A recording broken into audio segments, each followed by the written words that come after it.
message from Anonymous 41.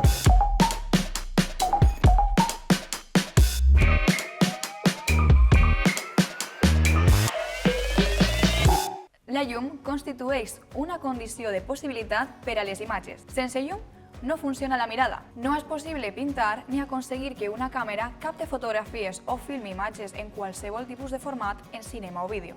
D'altra banda, la llum ostenta una gran capacitat d'atribuir caràcter a una imatge. El fet que un quadre o una fotografia o un pla cinematogràfic presenta una llum suau o dura, homogènia o contrastada, abundant o escassa, determina en bona mesura l'ambient que caracteritza allò representat. Una llarga tradició estètica atribueix, en la cultura visual occidental, certes connotacions a la llum i altres a l'ombra, al fosc, i totes dues són indissociables. El segle XVIII és conegut com el segle de les llums, aquell que va veure néixer l'enciclopèdia, que advocava per la sobirania de la raó i l'educació per combatre la ignorància i la superstició, i que, impulsat per les idees de la Il·lustració, va desembocar en la Revolució Francesa. Si el temps de la Il·lustració es va atribuir a aquesta capacitat il·luminadora, és perquè considerava que altres èpoques, com l'edat mitjana o el barroc, associades a la malaltia, la crisi econòmica i el fanatisme religiós, resultaven tremendament fosques, encara que aquestes foren, també, les creadores de fascinants escenaris luminis com les catedrals gòtiques o la galeria dels miralls de Versalles. A més, la il·luminació pot ocultar o mostrar els objectes i personatges representats, dirigir l'atenció de la mirada que recorre una imatge i jerarquitzar els seus elements. La seva força expressiva permet, entre altres qüestions, suggerir intimitat, dramatisme, misticisme, contrast, etc. I això és transversal a tota la història de les imatges. Quan neixen la fotografia i el cinema a mitjans i finals del segle XIX, ambdós mitjans hereden un maneig estètic de la llum amb el qual la pintura portava segles experimentant. Tot i que s'han d'adaptar a les seues pròpies possibilitats tècniques, la fotografia i el cinema recullen infinitat d'opcions explorades per la pintura. Per exemple, un ús de la llum clàssic que permet observar tots o gairebé tots els elements enquadrats. Aquesta il·luminació homogènia sol associar-se a períodes artístics com el Renaixement o el neoclassicisme. A l'extrem oposat es troba el tenebrisme, que crea forts contrastos lumínics entre les zones fosques del quadre, que predominen de forma clara, i les parts il·luminades per focus directes, situats habitualment fora de camp. El seu major exponent en l'època barroca és Caravaggio. De tota una tradició que arranca amb l'esmentat clarobscur, mereix la pena destacar com alguns pintors posteriors com Georges de Latour o Rembrandt fan servir la foscor no per crear un contrast lumínic violent, a la manera de Caravaggio o Rivera, sinó per crear escenes íntimes, silents, en les quals predominen les ombres, però una llum tènue il·lumina discretament les figures representades.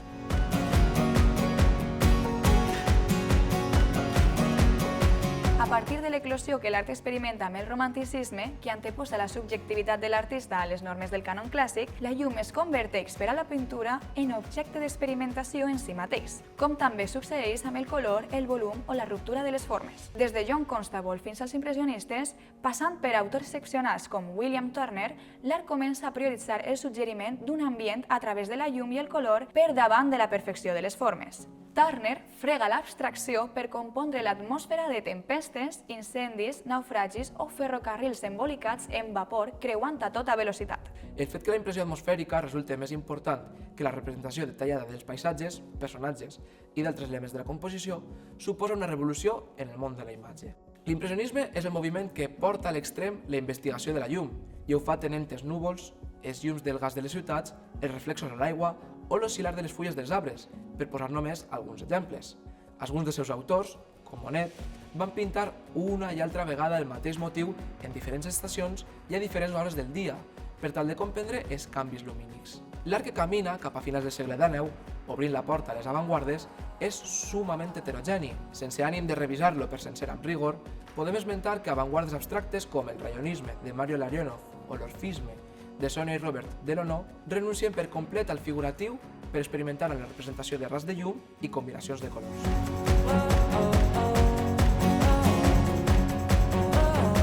Precisament en aquesta època d'experimentació tècnica i artística neixen la fotografia i el cinema.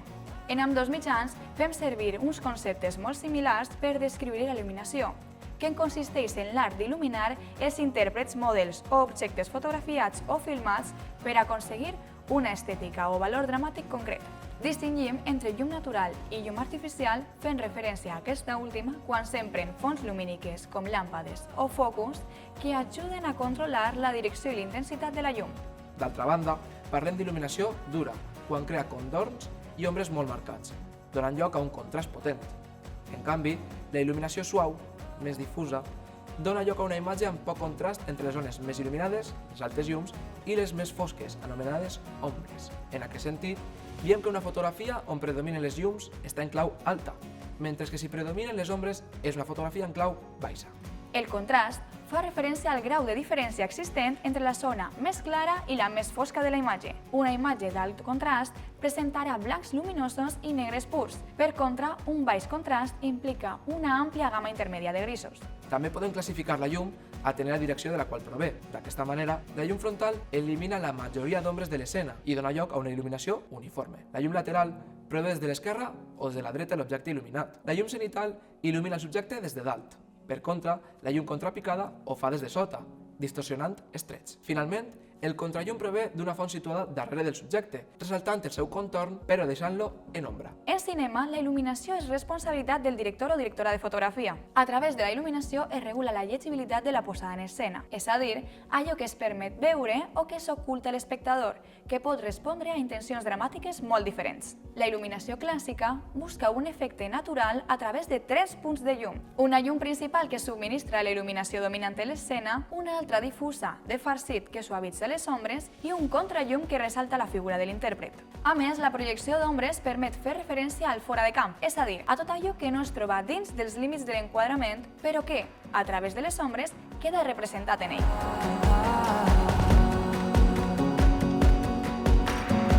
La il·luminació expressionista fa servir les possibilitats expressives de la llum com a força dramàtica.